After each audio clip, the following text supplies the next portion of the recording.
Thank you all. So before Carmen begins, I'm going to ask you to look around the room and applaud every one of you here. Please.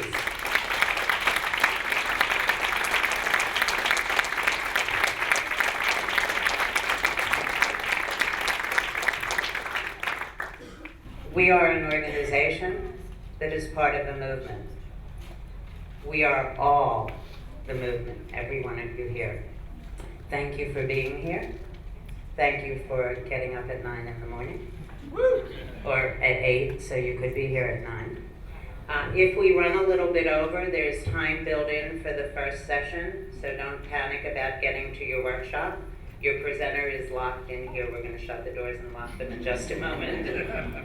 And now it is my very wonderful personal pleasure to introduce you to Carmen Vázquez.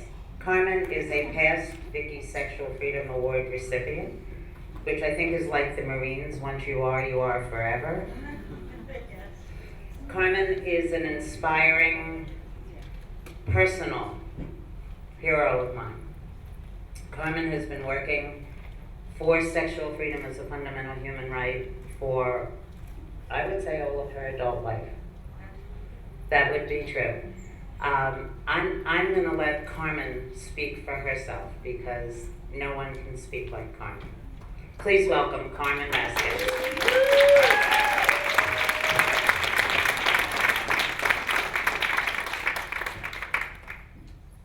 Thank you, Ricky. I can be seen. I insisted on something that will allow people to actually see more than my head. Thank you, Ricky. It's an honor to be invited to do this, and I was doubly honored this weekend by Hardy, who gave me an honorary membership to, what is it? It's a secret society. The Council of Elders, but I am, I would have worn it today. I didn't have a little hole in my lapel, but I wanted to let people know that I indeed got the pin from Hardy. And I guess I'll start by saying that when I first was asked to make this presentation, I shared with Ricky that while I have spent many, many years, close to 40 years at this point, inserting sexuality into my public comments, I've never actually been asked to talk about sex. And so the opportunity felt a little bit daunting, but actually very liberating to be given this opportunity, so I thank you for it. I have insisted on a public discourse on sex and desire for over 35 years for reasons that are both personal and political. I have done so for reasons that have to do with race, family, and my queerness. As a lesbian, butch, queer person, I have found it absurd that anyone could not possibly see the political, religious, and cultural condemnation of our sexuality as central to our oppression, no matter what color or race you are. When I speak of LGBT people who think sex and sexual repression is a personal matter, not to be addressed in public or understood politically, I'm absolutely astounded. I have to ask myself, have they no understanding of why we were burned, drowned, hung, and gassed through the centuries? What is it they think that motivates the murders of our sisters and brothers everywhere in this country and in many other countries? They don't kill us because we love people. They kill us because we have sex with the same sex. And I also think, as a Latina, what did white Europeans and later American slave owners do to female slaves they bought off the coast of Africa?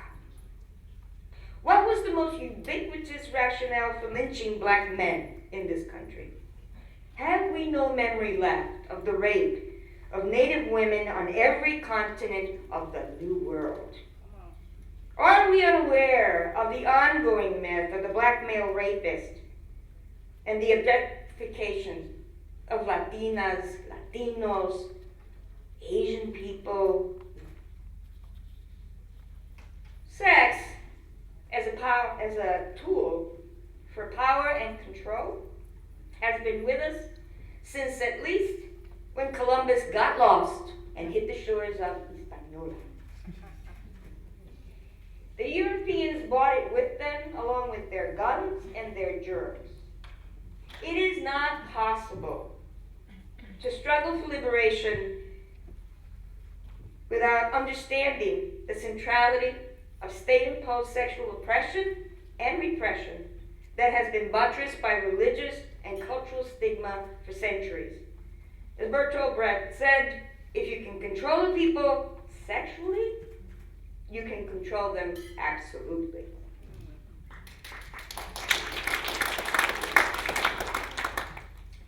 My own journey, like most of yours, begins with family.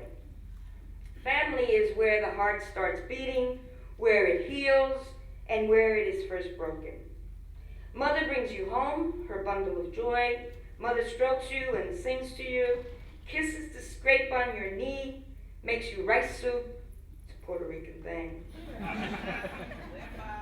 Right? Swings you in the cradle of her heart. Mother leaves you with a key in your hand and your heart pounding against your chest, your throat dry, and fear creeping through your belly. Will she ever come back? Daddy throws you in the air and catches you, and you're screaming with glee every time. Daddy rides you on his shoulders and teaches you how to play baseball, like the little men on TV called the Yankees. Daddy's stubble tickles your cheek, and he crushes your skinny bones. To him, calls you baby doll, muñeca. Daddy beats you with the belt, long, thick welts on your back. But you shed no tears. Big girls don't cry. Except now, I cry all the time. I cried, remembering the joy and innocence, the fear and pain of my own family and growing up. Being queer, I think, doesn't make it worse or better. Everyone gets wounded in the very place they expect to find comfort and safety. It's just that most queer ones don't get to go back. We used to walk around, and many of us still do walk around, in broad daylight with our hearts broken, looking for that rainbow, looking for daddy, looking for mom, dissing the breeders, drowning at tea parties, on ecstasy pills, crystal meth, and loneliness, looking for love anywhere. Now we look to marriage as our salvation from all that, except it is not. When I was a child, and this was a long time ago, trust me, I knew that I was not a girl like other girls because I did the things that boys did. The baseball, the fighting, the getting dirty, building milk crate scooters, shooting cabs, pitching pennies. The only thing I didn't do that boys did was make girls cry. I wanted to touch them. I wanted to kiss them. I wanted to protect them. When I imagined myself being grown up, I imagined myself as Pedro Infante, a Mexican actor, soldier, hero of my youth, who was going to get his Adelita back from whoever it was that took her. And I would do whatever it took. Follow her by battleship on the sea, by military convoy over the land to get her back. I didn't understand, of course, that my fantasies and predilections were wrong or even unusual until I was about 6, and my mother said I had to wear a dress. I fought and cried, but of course I lost. Most of my grammar school life was a series of fights and humiliations and loneliness that had nothing to do with being a Puerto Rican kid in a white ethnic neighborhood or a kid on welfare in Black Harlem, and with being forced into a manner of dressing and speaking and even playing jump rope instead of baseball that had nothing to do with who I felt myself to be. I have spent the entire rest of my life creating that self. I have tried as best I could to recreate gender personally and politically. This defiance and invention of gender, this living in the nuances and possibility, both boy and girl, man and woman, is inseparable from my sexuality, which is more than a shirt and tie. It is who I am, how I desire, and how I express that desire. It is how I understand the free exchange of pleasure and power. I personally need to talk about sex because when a lover asks me to fist her, I have to be able to listen to her and her desire and not be afraid because I've never done any such thing. I need to talk about sex so that I can help her understand my vulnerability and my fears and how they were created by the stigma and shame imprinted on me by my family and the traditional church and prevailing white culture. Yes. I need to have sex because it gives me great pleasure. And because the raw, complicated, breathtaking, and sometimes violent explosions that happens between people who desire each other and allow that desire to take them out of their skin and mind in a tangle of sweat and skin and cum and passion is how I conquer my own essential loneliness. That's most of the personal part. As a political activist, I also understand that without taking sex out of the confessional, we cannot authentically engage in movement building. Whether that is the movement for racial justice, the movement for sexual freedom, the movement for reproductive justice, or the movement for LGBT liberation. Sexual repression is critical and central to the perpetuation of racist regimes and policies, to the perpetuation of the denial of women's right to sexual freedom and pleasure, and to their reproductive choice. Sexual repression is central to the discrimination, denial of fundamental human rights, and violence that is still very much a reality for most of the world's LGBT people. I was talking to Gloria, thank you, yesterday during an iPod session. Podcast. Just to show you how technically advanced I am. About where this all started, and during it, oddly enough, because in my presentation I had written, well, I'm going to go back to 1981, and then in my conversation with Gloria, I realized, it actually goes back a long way further than that. And I was sharing my Catholic upbringing, in case you haven't figured that out already. I most decidedly grew up Catholic, 12 years of Catholic school, and when I was 19, that was 1968, you don't need to do the math, 1968. When I was 19, I was part of something called Catholic Encounters, which was part of the post-Vatican II liberal wave of Catholicism. And encounters were for young people who, were being indoctrinated into, being ambassadors for Jesus in the struggle for social justice. And so I was hooked. And I went to a weekend, and of course, immediately after the weekend, I was recruited to be a leader, because I'm always recruited to be a leader, because I'm always talking.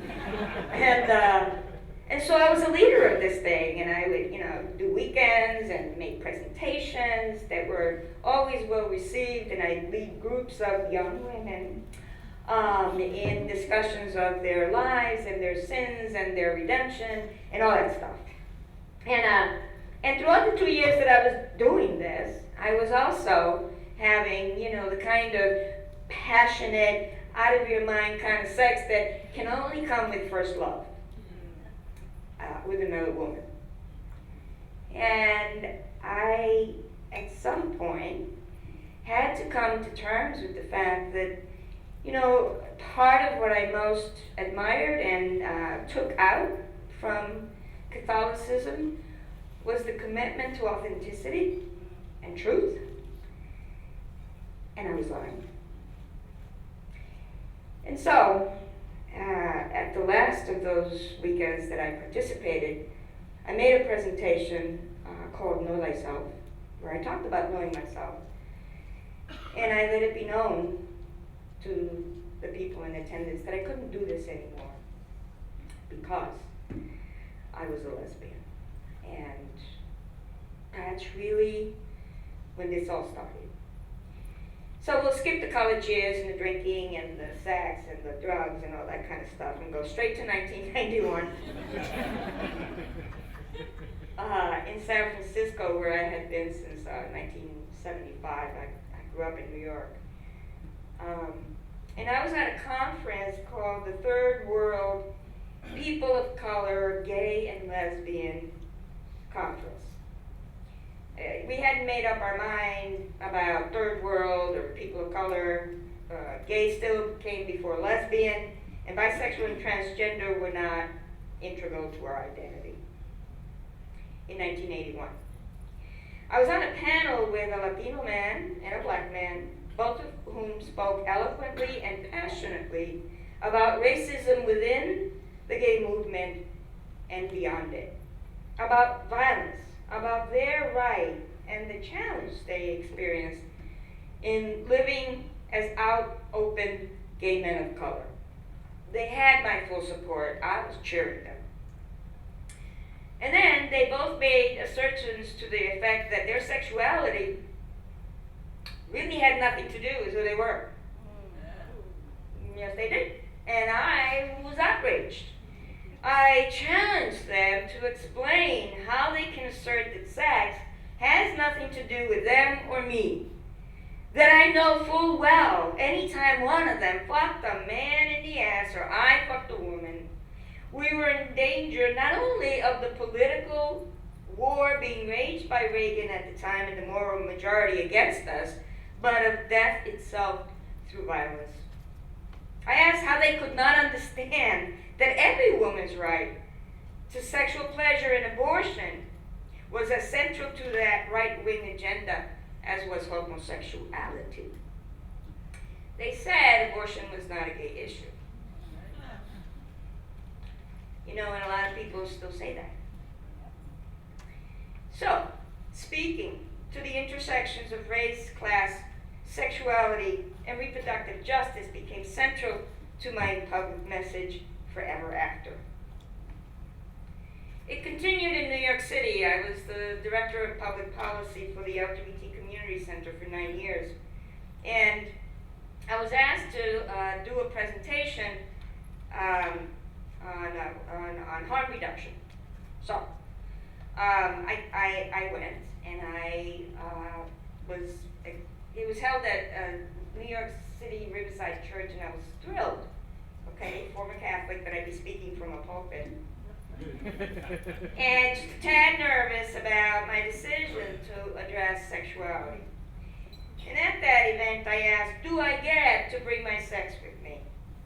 In your healing work, do I get to tell you how sick and tired I am of the condoms and the dental dams and the saran wraps and all the other things that keep my skin, my cock, my cunt, my cum, my juice separate from the person that I want?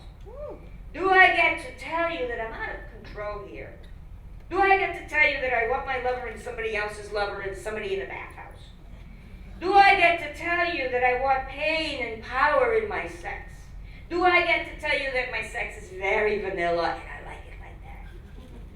Do I get to tell you that I'm queer and never have sex except for what I desire? Do I get to tell you that I'm a female-to-male transsexual and a gay man? Do I get to tell you that I'm a male-to-female transsexual and a lesbian? Do I get to tell you that I'm a bisexual slut? Do I get to be in your community? Do I? Really? There was a lot of silence. They expected me to talk about race or class or harm reduction, not sex. And what they didn't realize is that in one paragraph, I had in fact talked about all three. And so I realized once again that what had begun more than a decade earlier in San Francisco at the Third World People of Color Conference would have to remain very much a part of my political life. And finally on this journey, before I get to what I really want to say, in 1996, at no less an auspicious gathering, then the National Gay and Lesbian Task Force Conference called Creating Change, I made a presentation. Mandy was there, probably. I made a presentation that delighted many of my progressive queer brethren and outraged just as many other people. And the speech was called Wounded Attachments and was really a broad critique of the emerging conservatism of the LGBT movement in 1996 and a defense of a progressive agenda. However, that critique also included a very pointed dismissal of marriage as a central focus of the LGBT movement. Not because I have anything against people being married. Marriage is, after all, a fundamental human right. Not because I myself have not asked several women to marry me, only to be refuted by all of them. Pobre me. Many of my best friends are married. One of the women who said no to me will be marrying the woman she left me for. Cold, right? Next summer, and I will proudly stand with her and her partner and their children, whom I love more than life itself. Not because, as many a sexologist and therapist will tell us, marriage is not really all that great for sex. I should say monogamous marriage.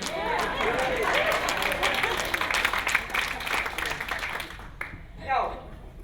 I voiced my opposition to marriage as a focus of our movement because it is not central to our oppression. It is not why people are still killing us. It is not why Russia has adopted explicitly anti-gay legislation. No, we are targeted for violence, repression, and oppression because we have sex for pleasure, not reproduction. Because every single time that we have sex with someone of our own sex, we forever sever the ties between sex and reproduction. The original sin was not sex, my friends. It was the knowledge of pleasure.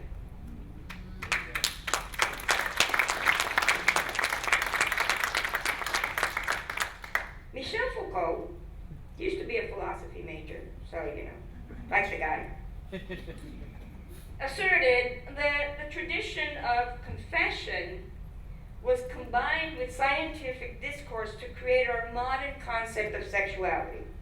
These two discourses combined lead us to think of sex as something secret and suspicious, but also as the key by which we can discover the truth about ourselves. Perhaps that is true, but I think secret and suspicious have the upper hand in our current discourse over the key to understanding the truth about ourselves. He also asserts that sex is everywhere in the public discourse. This is also true, but that discourse has more to do with selling cars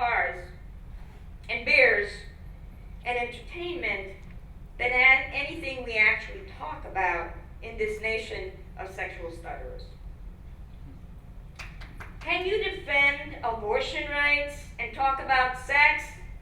Not in Texas. Can you defend the right of same-sex people to marry and talk about sex? Never. Can you promote safe sex and actually use explicit sex images and language? Not if you want funding from the Centers for Disease Control. Trust me, I work for the AIDS Institute, I know. Can the delightful promiscuity of Amanda in Sex and the City or Shane in the L Word be a source of delight to countless viewers? Absolutely. They're not real people. Can you run for public office if you have been found to engage in sexting? Not in America. You go ask former Congressman and mayoral candidate Anthony Weiner about that. The political, policy, and personal implications of living in an interdependent global society that gags of the discussion of sex and its consequences are staggering. The UN projects world population growth to peak to 10.1 billion by 2100, quadrupling the world's population in less than a century, and bringing with it growing poverty, dwindling resources, and a planet ravaged by what we have and continue to take from it in order to support that growth. Based on a report from the World Health Organization, the WHO, in 2008, recorded cases of AIDS stands at approximately 40 million worldwide and counting.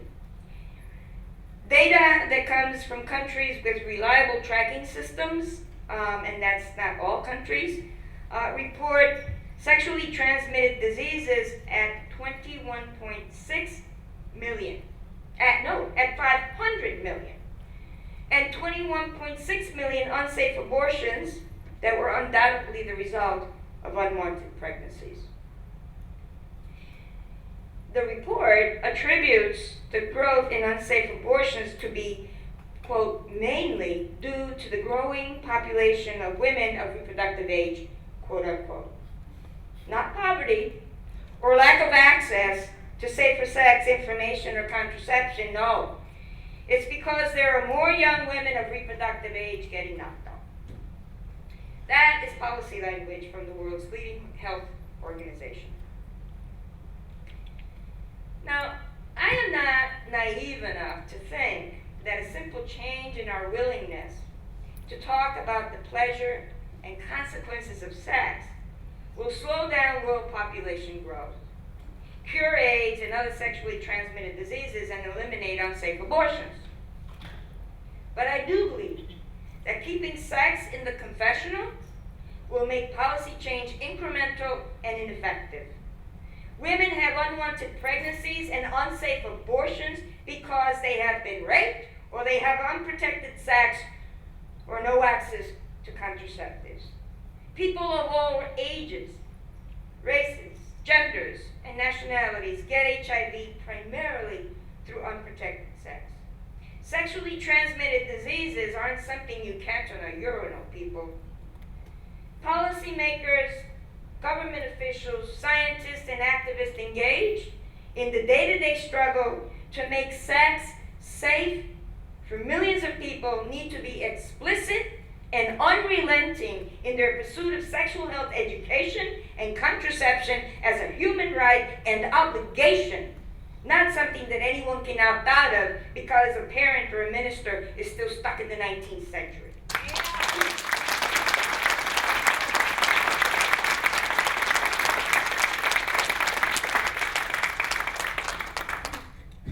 And to do that, we must all be willing to rid ourselves of the puritanical confessional and hypocrisy that puts talk of sex and pleasure by and for the people in a straitjacket. And I know that most of us in this room, I'm preaching to the choir, this is what you do, this is what you want to do, this is what you embrace. I think what I want to ask us to do beyond ourselves is to lift up the voices of women, of the women of Sister Song and all the other people of color, and their efforts to bring our sexuality out of the shame and titillation it has been buried in. Yeah. We need to embolden our people, whoever they are, to embrace and celebrate their sexuality and to talk about it with their family and friends, with their lovers and partners, with their congregations, with their legislators, with everybody. When abortion or reproductive choice or contraception or health education are being threatened by legislative action or state bureaucracy and indifference. We need, if we do nothing else, to put an end to the absurdity of abstinence-only policy.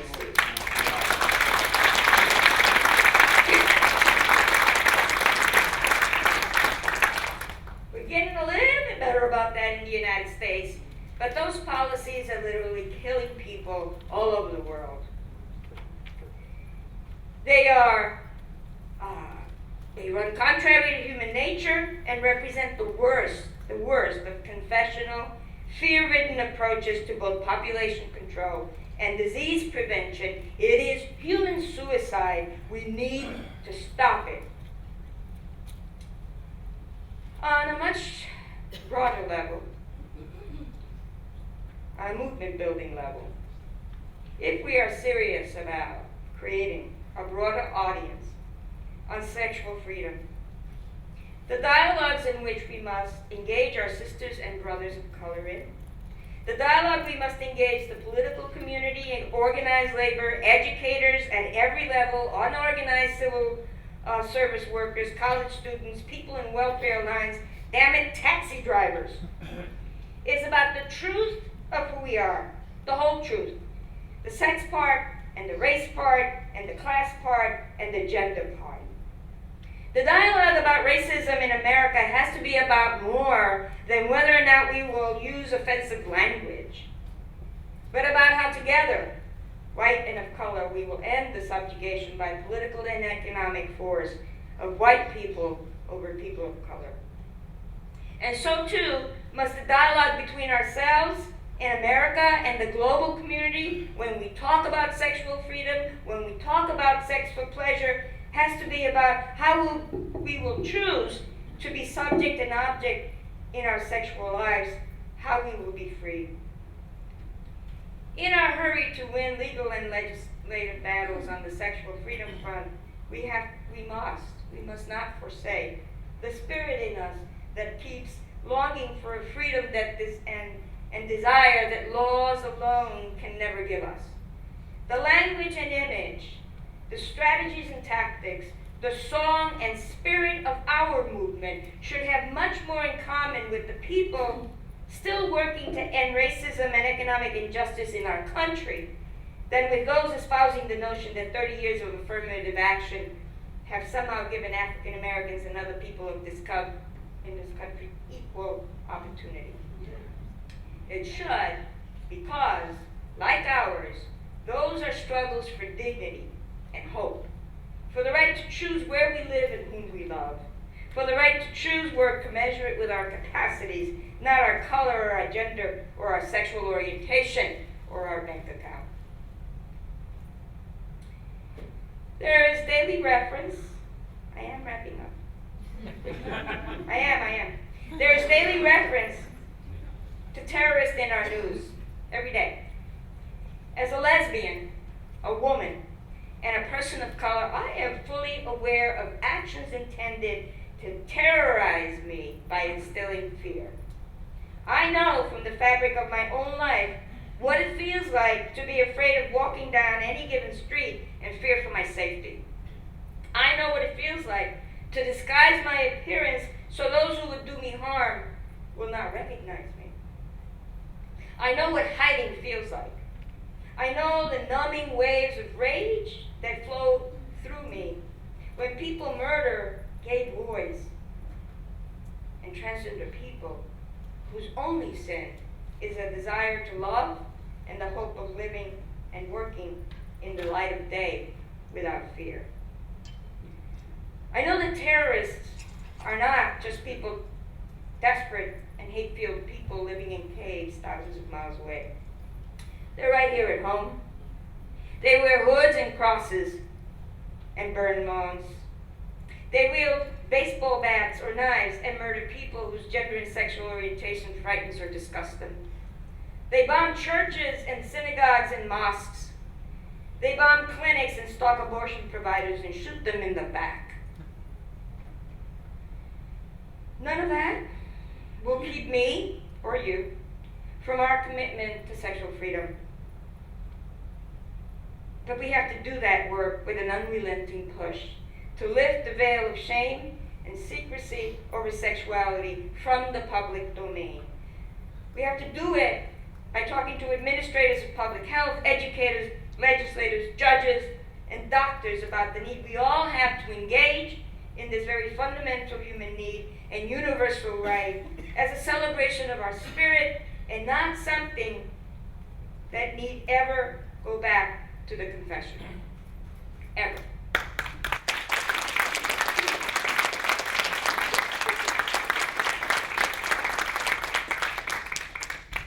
I want to call out Buck Angel and my appreciation for his extraordinary journey, and then I quickly have to disagree with him. Because I have no aspiration to be normal. I embrace the oddity in you, Buck, and the oddity in me, and the oddity in many of you in this room, because if we are brave enough and we have enough love, it is the odd ones who will inspire the creation of new ways to love, live, and uphold the dignity of our sexuality. I imagine a world where all wars for oil will end and the sun will be our only source of energy. I imagine a world where those children I love will not have to face the melting of the ice caps and the end of New York City or Florida as we know it. I imagine a world where all children will have the knowledge and access to technology and sexual health that our scientific community is capable of providing right now. I imagine a world without AIDS. I imagine a world where no pregnancy is unwanted. I imagine a world where no child is bullied because of who he desires or her gender expression. I imagine a world where sexual freedom will be everyone's right and not the privilege of those who can afford it. Thank you for listening so long.